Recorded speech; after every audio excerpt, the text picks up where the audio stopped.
Hello and welcome to the Screencast, modeling with transformed exponential functions.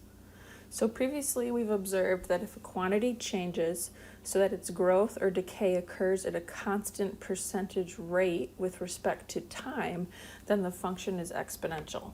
Many different natural quantities change according to exponential models. For example, money growth through compounding interest, the growth of a population of cells, or the decay of radioactive elements. A related situation arises when an object's temperature changes in response to its surroundings. So Newton's law of cooling states that the rate that an object warms or cools occurs in direct proportion to the difference between its own temperature and the temperature of its surroundings. Specifically, Newton's law of cooling states that the temperature F of a cooling object at time t is modeled by f of t equals ab to the t plus c for some constants a, b, and c, where b is between 0 and 1. So let's take a look at an example of how we would use Newton's law of cooling to model the temperature of an object. A cup of soup has a temperature of 180 degrees Fahrenheit when served to you. After sitting out in a 71 degree Fahrenheit room for 5 minutes, the cup of soup is 170 degrees Fahrenheit. Let f of t represent the soup's temperature in degrees Fahrenheit at time t in minutes, where t equals 0 corresponds to the time the cup is served to you.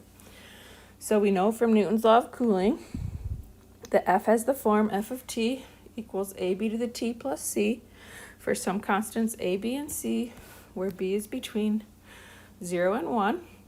And so we're going to first, in order to find a model for this situation, we're going to think about the soup's long-term temperature first. So if that cup of soup were to sit out for quite a long time, eventually it would reach room temperature if we didn't touch it. So the long-term temperature for the soup would be 71 degrees Fahrenheit. Right? And then we're asked, what is the long-term value of f of t? So here we have f of t. What's the long-term value of that? And we know from previous knowledge that f of t is going to tend towards the value of c as t increases without bound. So what can we conclude if we put these two things together?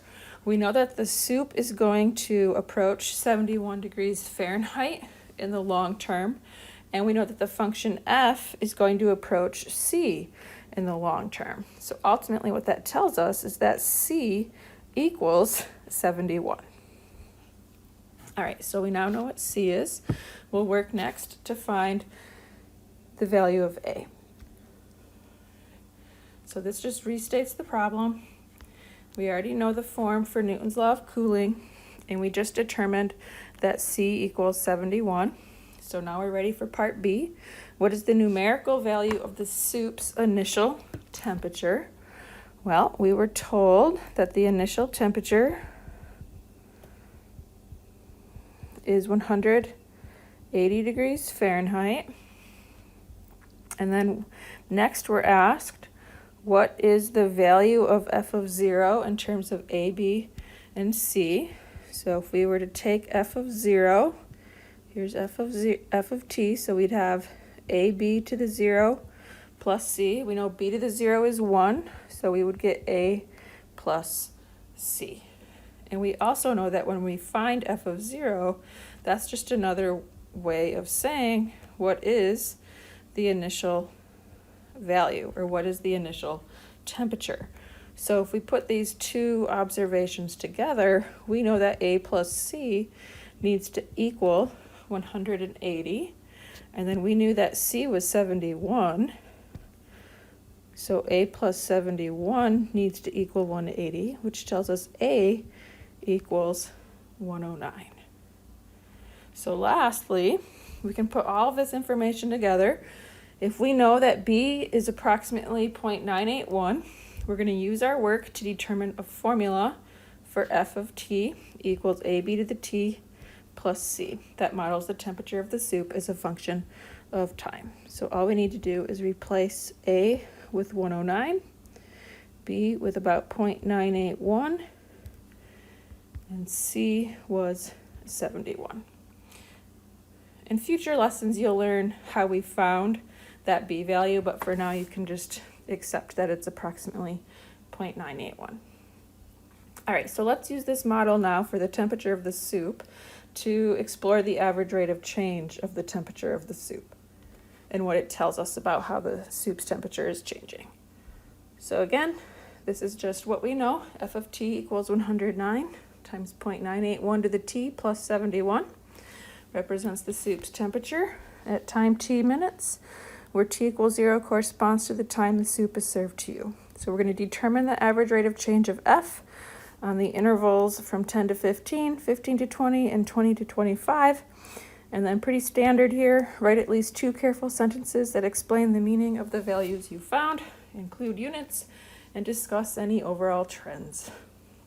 So I'll give you a minute to go ahead and find the average rate of change. I know you're probably getting pretty good at that.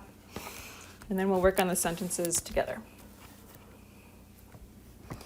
All right, so the average rate of change from 10 to 15 was approximately negative 1.6499. From 15 to 20, the average rate of change is approximately negative 1.498. And from 20 to 25, the average rate of change, you should have found it to be about negative 1.361. So the first sentence we could work on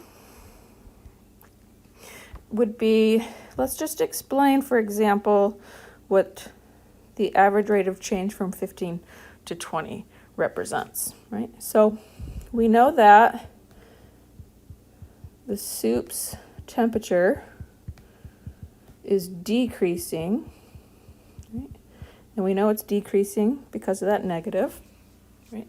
We want to mention at an average rate, because we're finding the change in temperature, or the rate of change over an interval. So this is an average rate.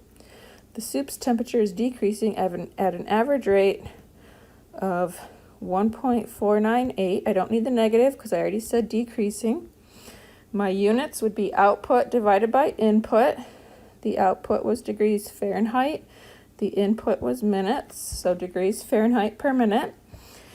And then we want to mention an interval because, again, if we picked a different interval, we see we're getting different values. So the soup's temperature is decreasing at an average rate of 1.498 degrees Fahrenheit per minute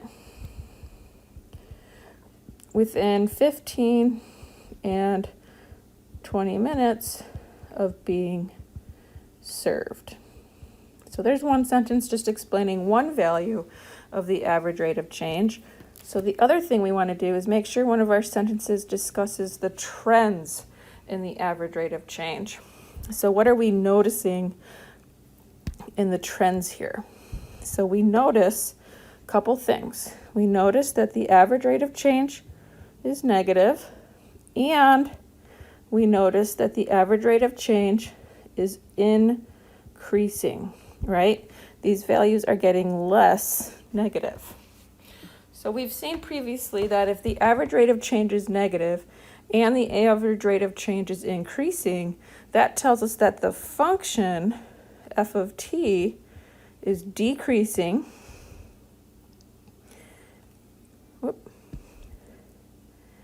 slower.